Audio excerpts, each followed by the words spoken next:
Assalamualaikum warahmatullahi wabarakatuh. Perkenalkan, nama saya RR Swisti Pritandari, mahasiswa Program Profesi Guru dalam Jabatan Angkatan 1 tahun 2021 di Universitas Negeri Yogyakarta. Dan ini adalah formulir pendaftaran uji kompetensi pendidikan profesi guru tahun 2021. Kali ini saya akan membuat video pembelajaran tentang algoritma pemrograman dengan flowchart. Terima kasih.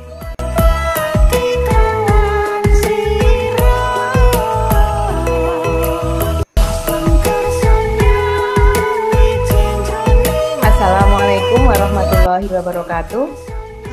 Waalaikumsalam warahmatullahi wabarakatuh. Alhamdulillahirrahmanirrahim. Anak-anakku semuanya, apa kabar hari ini? Baik, Bu. Alhamdulillah, baik. Alhamdulillah ya.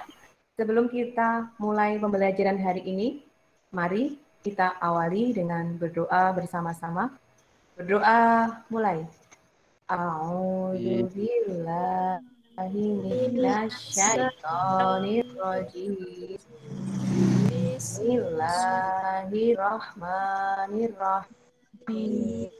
Raditu billahi robba wa bil islami dina wa bi muhammadiyya wa rasula rabbi zidni ilma warzuqni fahma.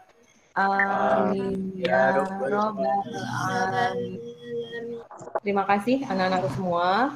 Semoga dengan bacaan doa tadi, apa yang akan kita pelajari hari ini akan membawa manfaat, membawa berkah untuk kita semua. Amin. Untuk hari ini, Mas Wawan, tadi wali kelasnya WA Bu Swisti, Mas Wawan baru sakit. Semoga segera sembuh. Sebelum kita mulai pembelajaran hari ini, masih ingat untuk materi minggu lalu, anak-anakku semuanya? Masih, Ya, Bu. masih, alhamdulillah. Mbak Anggita, coba untuk materi minggu kemarin tentang apa, Mbak Anggita? Materi minggu kemarin tentang algoritma. Algoritma adalah urutan langkah-langkah logis penyelesaian masalah yang disusun secara sistematis dan logis. Iya. Struktur penulisan algoritma, metode penulisan dalam merancang algoritma. 1. Menggunakan bahasa alami atau natural language atau bahasa Inggris, Indonesia, dan lain-lain. Menggunakan bagan alir dokumen lengkap dan menggunakan notasi metode coding. Iya, betul sekali ya Mbak Anggita. Jadi materi kita untuk minggu kemarin adalah tentang algoritma ya, pertemuan pertama kita kemarin.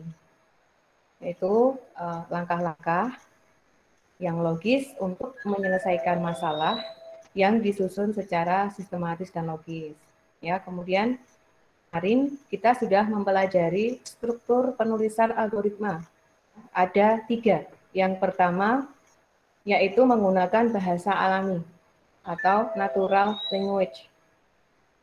Nanti bisa menggunakan bahasa Indonesia, bahasa Inggris, atau mungkin bahasa Arab juga bisa, ya.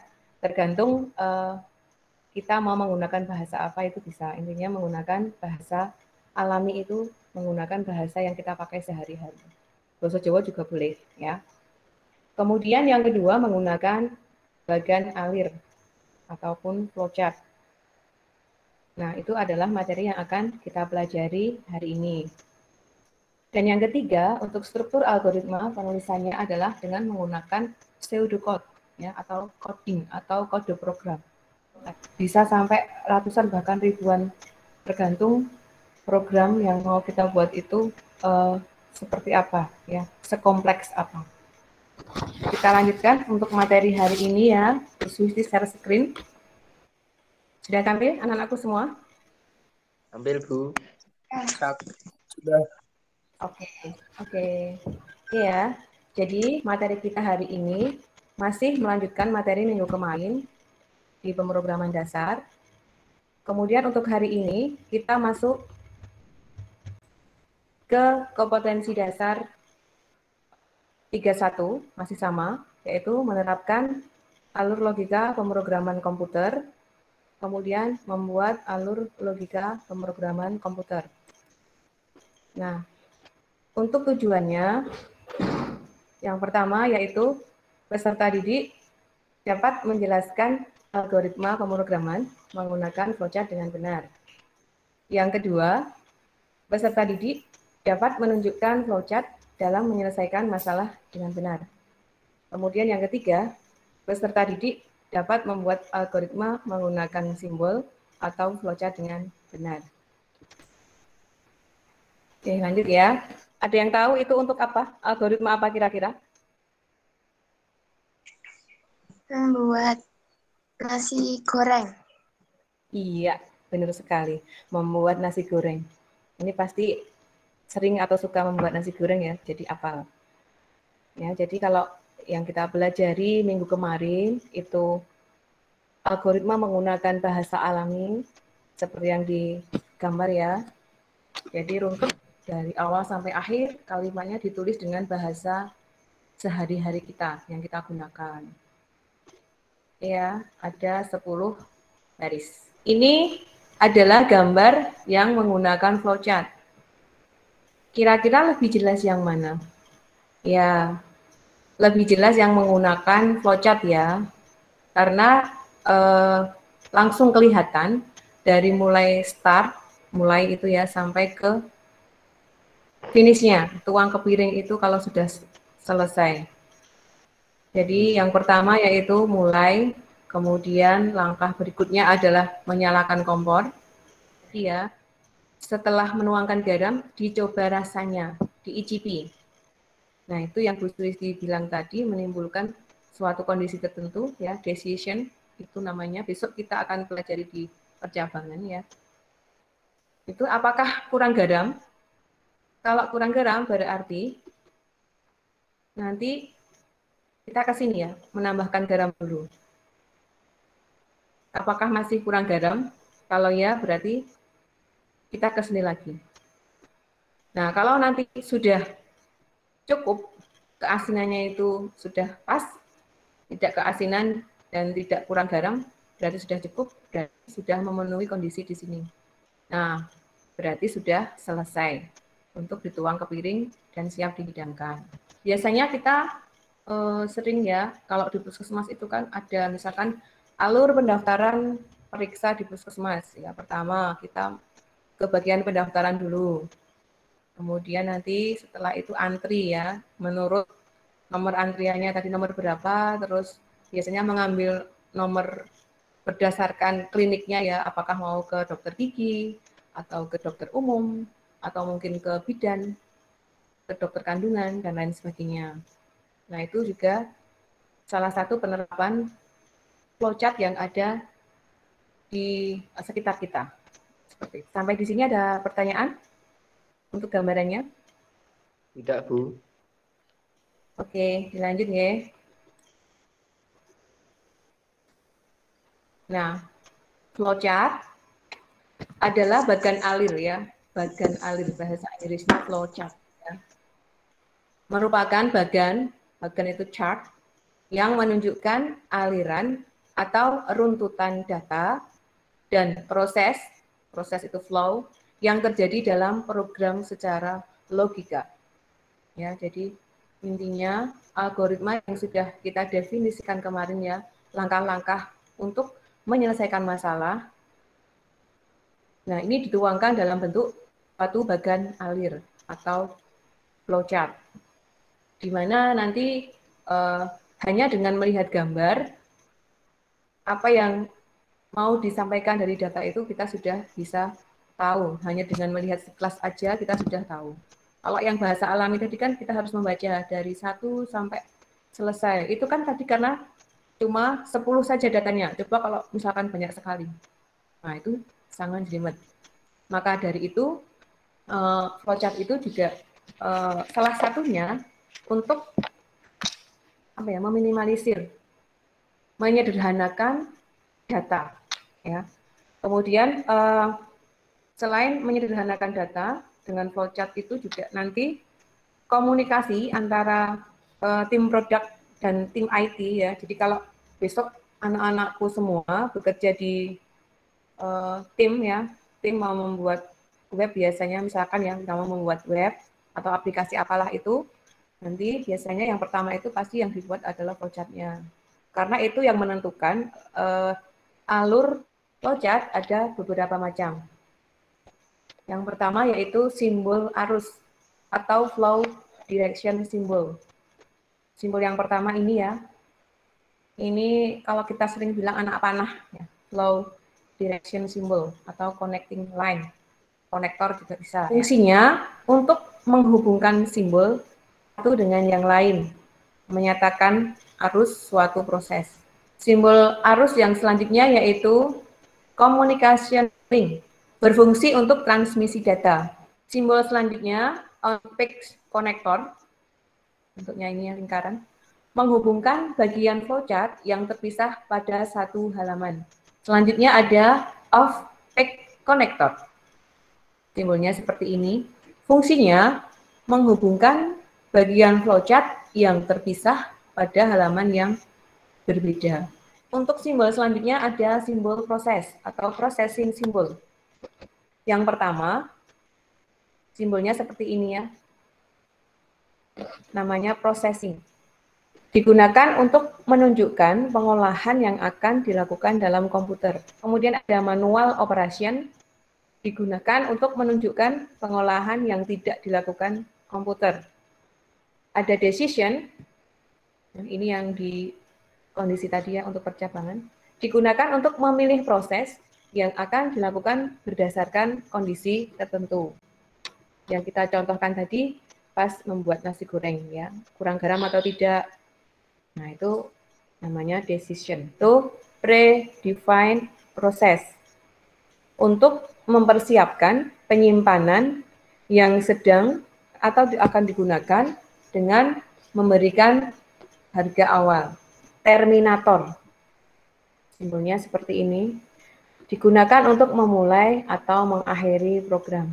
Offline storage itu namanya, fungsinya untuk menunjukkan bahwa data akan disimpan ke media tertentu. Manual input simbol yang digunakan untuk menginputkan data secara manual dengan keyboard. Simbol preparation untuk proses deklarasi atau pemberian nilai awal pada variabel yang digunakan. Selanjutnya ada simbol untuk input-output. Yang pertama, simbolnya jajaran genjang. Ini adalah input-output. Fungsinya untuk menyatakan input dan output data. Punch card, ya. Jangan sampai ini, ya, kecederilanya. Gambarnya seperti ini. Ini digunakan untuk menyatakan input atau output yang berasal dari kartu, ya. Nah, ini untuk tingkat lanjut, ya. Kemudian ada yang terakhir di storage. Simbolnya seperti ini. Digunakan untuk menyatakan input output yang berasal dari disk. Nah, ini ada contoh flowchart. Kita setiap hari melakukannya. Sebelum ada pandemi, ya, tentunya. Persiapan sekolah, kemudian setelah disiapkan kita mandi. Atau ada yang tidak mandi? Mungkin dari persiapan sekolah langsung sarapan? Ada paling, Bu, ada. Ada. Sarapan, berangkat ke sekolah, sampai di sekolah.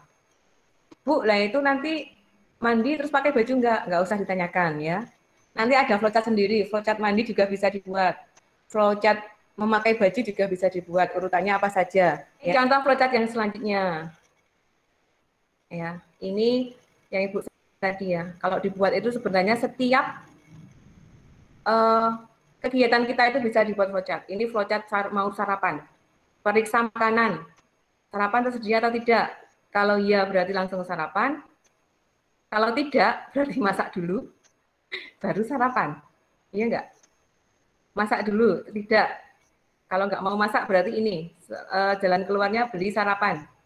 Masak Rumput, dulu, Bu. oke, nggak masalah. Bahannya ada nggak? Nggak ada. Kalau nggak ada ya tidak sarapan berarti. Kalau ada ya buat sarapan. Mungkin ditambahkan satu lagi ya untuk masa seperti ini ya. Dulu kan kita nggak bisa pesan makanan sewaktu-waktu. Berarti sekarang ini bisa ditambahkan ya. Kalau nggak masak dulu atau sarapan sudah tersedia, berarti nanti bisa ditambahkan untuk mungkin di sini ya GoFood ya. Tapi tidak boleh menyebutkan merek ya Mas. Oh ya, maaf. Tidak Tidak apa-apa. Maksudnya berarti apa? Beli online gitu ya? Ya, Ya, pesan antar gitu, pesan antar makanan itu juga bisa. Nah, itu nanti bisa menimbulkan kondisi lagi, ada uang tidak gitu. Ada kuota tidak? Iya enggak? ya. Nah, kira seperti itu untuk contoh penggunaan flowchart di kehidupan kita sehari-hari. Nah, untuk tugas hari ini kita mengerjakan LKPD pemrograman dasar 2. Di sana nanti ada penilaian unjuk kerja atau praktikum. Kemudian ada juga untuk penilaian pengetahuannya. Untuk nama file pengumpulan, seperti biasanya, dengan format nomor underscore nama. Kemudian dikumpulkan ke Google Drive. Sampai di sini ada yang mau ditanyakan? Bu, mau tanya, Ya, silakan Mas Janu. harus pakai full card dulu dalam membuat program, Bu? Ya, terima kasih pertanyaannya Mas Janu. Kenapa kok harus membuat flowchart dulu sebelum membuat program gitu ya pertanyaannya Mas Janu? Ya, Bu. Ya, jadi dengan flowchart itu nanti akan lebih memudahkan komunikasi antara tim produk dan tim IT dalam pembuatan suatu aplikasi. Selain mempermudah komunikasi, itu juga mempercepat pembuatan proyek karena alur pemrograman atau alur algoritmanya lebih jelas dan lebih mudah untuk dipahami dari flowchart-nya itu tadi. Kemudian kenapa kok harus pakai flowchart dulu? Karena sebagai dokumentasi proyek juga untuk aset suatu perusahaan atau aset yang membuat aplikasi tadi. Selain itu, juga sebagai alat penerjemah ya dari klien atau atasan atau rekan kerja dalam bentuk coding pemrograman. Sudah jelas Mas Yanu? Sudah jelas anak-anakku semua? Ya, Bu. Mantap. Jelas. Oke. Untuk selanjutnya, sebelum kita praktek, Bu Swisti demonstrasikan dulu caranya membuat flowchart menggunakan Draw.io. Nanti anak-anakku semua bisa mengakses secara online di Draw.io-nya, atau nanti Bu Siti di drive yang sudah Ibu share ada master untuk Draw.io-nya. Jadi bisa diinstal juga di laptopnya masing-masing. Caranya, saya buka dulu, biar nggak kelamaan. Kita jalankan dulu aplikasinya Draw.io.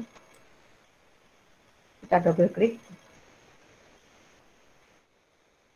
Nah, kalau sudah seperti ini, kita tinggal pilih Create New Diagram. Kita bisa pilih blank diagram, kemudian ada kelas diagram, flowchart, dan seterusnya. Kita pilih blank diagram dulu ya. Terus setelah itu kita klik Create. Nah, ini adalah tampilan atau lembar kerja dari Draw.io. Untuk menggunakan Draw.io sudah ada di bahan ajar dan sudah ada di drive Google-nya ya, Google Drive-nya. Oke, ini ada general, kita turunkan ke bawah, kita pilih yang flowchart. Terus misalkan kita mau membuat flowchart untuk mencari atau menghitung luas persegi panjang. Yang pertama kita lakukan untuk memulai dan mengakhiri tadi menggunakan yang namanya terminator ya. Ini jangan sampai salah ya. Ya. Nah, oke, kita buat. Karena ini untuk penggunaannya 2 kali, untuk mulai dan selesai, jadi nanti bisa kita copy. Biar enggak 2 kali kerja ya. Ini nanti bisa di custom sesuai dengan selera masing-masing. Tapi untuk warna-warnanya bisa dilihat di sini ya. Nah, dan seterusnya. Khusus dipakai ini aja. Terus untuk mengetikkan teksnya bisa kita double klik aja biar cepat. Nah, nanti sudah muncul teks di sini. Ini untuk mengatur tulisan yang ada di dalamnya. Mulai. Kita bisa atur teksnya. Cetak tebal misalkan, kemudian jenis hurufnya juga bisa kita sesuaikan, kita custom. Kita lanjutkan untuk menginputkan data. Maksudnya biar jadi satu baris. Oke. Nanti dibuat yang bagus ya. Karena masih menggunakan simbol yang sama, kita bisa copy paste ya. Copy, terus kita paste. Paste here. Nanti tinggal kita edit teksnya. Masukkan. Lebar. Nanti kita ke proses ya. Prosesnya apa? Ya menghitung luasnya tadi. Menggunakan simbol proses. Kira-kira ya membuatnya jaraknya ini permainan feeling. Biar proporsional maksudnya. Nah, ini terus teksnya luas sama dengan panjang Kali lebar. kali lebar. Simbol kalinya pakai apa? Pakai Oh, iya. tanda bintang. Ucapkanlah salah satu, tanda bintang gitu. Tanda bintang. Iya, benar sekali. Tanda bintang panjang kali lebar. Lebar. Nah, ini tinggal kita sesuaikan. Sesuai kebutuhannya, mau seberapa. Dibuat yang lurus ya nanti anak-anakku semua. Bu Susti yakin pinter-pinter. Jadi tinggal menampilkan hasilnya. Masih sama ya berarti menggunakan yang namanya menggunakan data, ya. Tampilkan luas. Kalau sudah selesai, diakhiri dengan terminator. Selesai. Ini belum bisa dibaca ya, karena belum ada konektornya. Ada panah. Nah, bisa kita, iya. Pakai ini aja. Oke, ini bisa kita putar.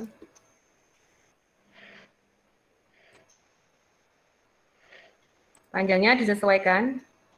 Ini juga bisa kita custom untuk warnanya, kemudian ketebalannya, dan lain sebagainya. Bisa diatur. Kalau sama bisa copy paste. Copy paste pakai apa? Ctrl C. Kalau paste Ctrl V. Kayak gitu ya. Ini hasilnya. Ya. Kalau sudah selesai, kita bisa menyimpan dalam bentuk Draw.io-nya ini juga bisa, atau dalam bentuk lain ya. Kalau menyimpan berarti nanti bisa kita olah lagi di project Draw.io-nya. Caranya sama, kita save. Contohkan sekalian ya. Seperti biasanya, atau menggunakan shortcut tombol Ctrl dan S. Misalnya kita simpan di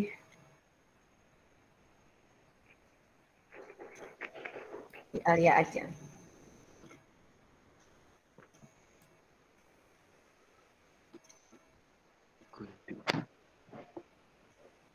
Oke, kita simpan di dokumen aja.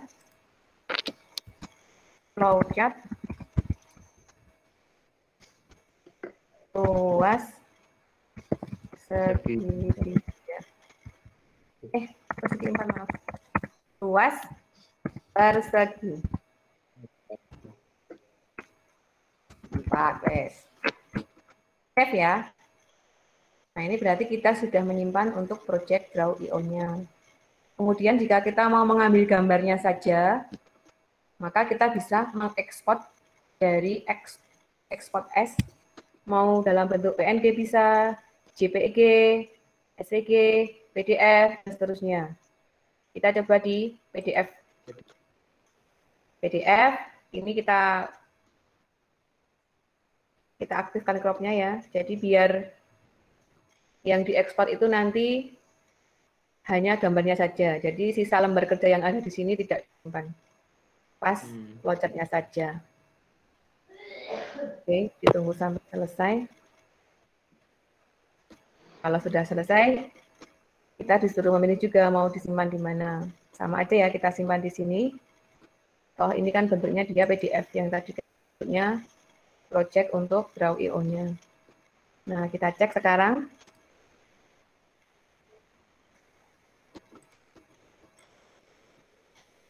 Ternyata foldernya banyak, guys.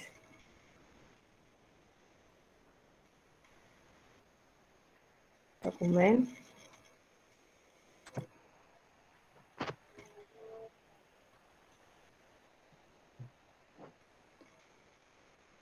Jadi namanya flowchart luas persegi 4. Flowchart luas persegi 4. Yang satu tipenya adalah Draw IO dalam bentuk diagramnya ya. Jadi masih kita bisa membukanya lagi di Draw IO. Kalau masih ada perubahan data atau perubahan struktur flowchart, kita bisa olah lagi, kita bisa melanjutkan untuk mengerjakannya. Kemudian yang kedua dalam bentuk PDF. Kita coba buka. Tadi kita pilih crop. Tujuannya kan biar yang terekspor adalah gambar flowchart-nya saja. Dan kita cek.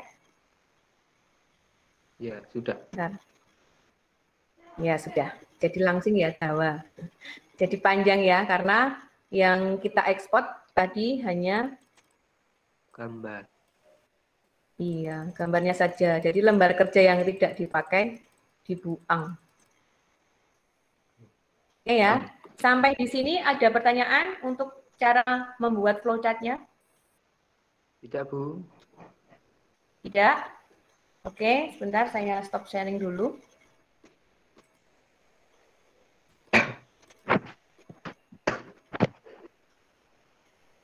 Kalau tidak ada pertanyaan, silahkan dibuka Google Drive-nya, diambil LKPD-nya, dikerjakan untuk unjuk kerja dan penilaian pengetahuannya.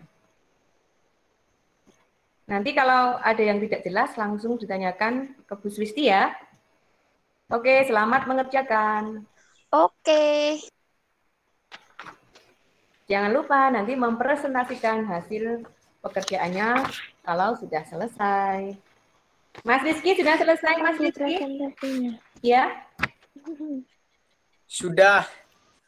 Oke. Mbak Vina sudah selesai?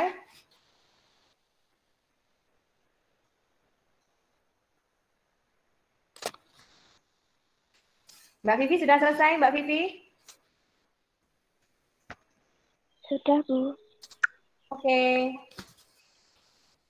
Mas Zanu? Satrio Zanu? Dikit lagi, Bu. Kurang sedikit. Oke, ditunggu.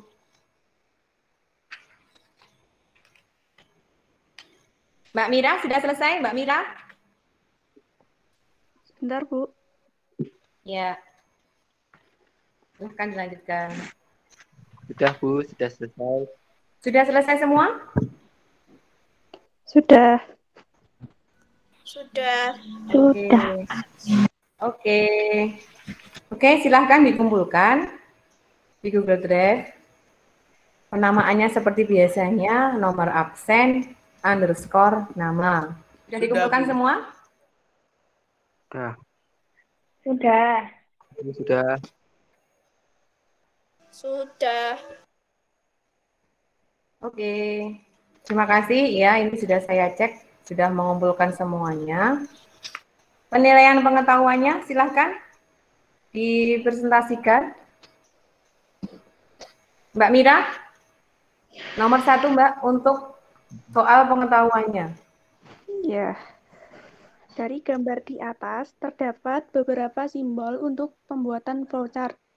Simbol arus proses adalah simbol yang digunakan untuk menghubungkan antar simbol yang satu dengan lainnya. Dari gambar di atas, manakah yang termasuk simbol alur proses dan jelaskan nama dan fungsi dari simbol tersebut? Simbol arus proses adalah simbol D, lingkaran, yaitu bernama konektor, berfungsi simbol keluar atau masuk prosedur atau proses dalam lembar atau halaman yang sama. Iya. Terima kasih Mbak Mira. Menjawab soal pengetahuan nomor 2, Mbak Melani, silahkan. Dari gambar di atas terdapat beberapa simbol untuk pembuatan flowchart. Simbol input, output adalah simbol yang digunakan untuk menyatakan jenis peralatan yang digunakan sebagai media input-output. Dari gambar di atas, manakah yang termasuk simbol input-output dan jelaskan nama dan fungsi dari simbol tersebut. Simbol input-output yang ada pada simbol tersebut adalah simbol E. Simbol input-output berfungsi simbol yang menyatakan proses input dan output tanpa tergantung dengan jenis peralatannya. Iya. Terima kasih, Mbak Melani. Untuk menjawab soal pengetahuan nomor 3, Mas Rizky, silahkan. Simbol proses adalah simbol yang menunjukkan jenis operasi pengolahan dalam suatu prosedur. Dalam pembuatan flowchart, selalu ada simbol untuk start atau mulai akhir suatu program. Simbol manakah yang cocok untuk simbol mulai dan akhir dalam sebuah program? Simbol untuk awal dan akhir program dengan menggunakan simbol terminal seperti di gambar. Oke, terima kasih Mas Rizky. Selanjutnya, menjawab soal pengetahuan nomor 4. Silahkan dibaca Mbak Vina, nomor 4. Lingkaran berikut ini. Rumus keliling lingkaran adalah K sama dengan Pi R kali R dan luas sama dengan 2 kali Pi kali R. Apakah pembuatan flowchart tersebut sudah benar? Jika masih ada kesalahan, silakan diperbaiki. Pembuatan flowchart keliling dan luas lingkaran tersebut masih salah dalam penerapan simbol. Yang benar yang ada tanda panahnya, Bu. Ya. Kesalahannya ada di simbol 2 dan 3. Iya, betul sekali. Terima kasih Mbak Vina. Untuk menjawab soal pengetahuan nomor 5, silakan Mbak Aisyah. Berikut ini adalah flowchart perhitungan luas persegi panjang. Rumus persegi panjang adalah L sama dengan panjang kali lebar. Sebelum proses perhitungan luas persegi panjang, input terlebih dahulu, lebar dan panjang persegi panjang, lengkapilah simbol. Untuk melengkapi flowchart perhitungan luas persegi panjang adalah sebagai berikut. Flowchart berikut adalah menjadi flowchart perhitungan luas persegi panjang yang benar. Adalah simbol 2 dan 4. Iya, benar Mbak Aisyah ya. Sudah selesai untuk tes pengetahuannya. Untuk unjuk kerjanya atau prakteknya, silahkan Mas Agong duluan. Perhatikan algoritma perhitungan luas segitiga berikut ini. 1 mulai. 2 L setengah kali alas kali tinggi. 3 input nilai tinggi. 4 cetak luas segitiga. 5 selesai. 6 input nilai alas. Algoritma perhitungan luas segitiga tersebut masih belum urut dan logis. Lakukan perbaikan urutan logis perhitungan luas segitiga dengan metode flowchart.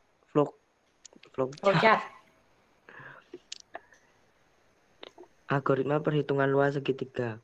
1 mulai. 2 input nilai alas.